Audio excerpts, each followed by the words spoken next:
আর এভাবে ভিন রাজ্যে বাঙালি পরিযায়ী শ্রমিকদের অত্যাচারের ঘটনায় তীব্র প্রতিবাদ জানিয়েছেন মুখ্যমন্ত্রী মমতা বন্দ্যোপাধ্যায়। তিনি পথেও নেমেছেন।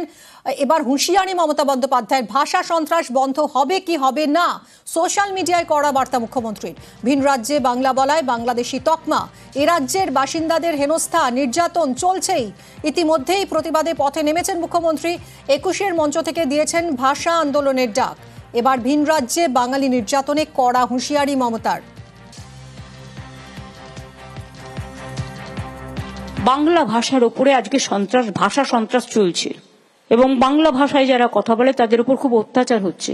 আরেকটা ভাষা আন্দোলন সমাজকে যাতে জাগ্রত করতে পারে এবং আমাদের ভাষাটা মনে রাখবেন সারা পৃথিবীতে 5ম স্থানে এবং এশিয়াতে 2য় স্থানে। প্রায় 30 কোটি লোক বাংলা ভাষায় কথা বলে, আর আজকে বাংলা ভাষায় কথা বললেই তাকে জেলে নিয়ে যাওয়া হবে, এটা আমি মানতে পারছি না। আমি কেন, আপনারা কেউই মানতে পারছেন না। সুতরাং এটা নিয়ে আমাদের প্রোগ্রাম করা উচিত সর্বস্তরে। এটা আমার একার নয়, এটা সবার।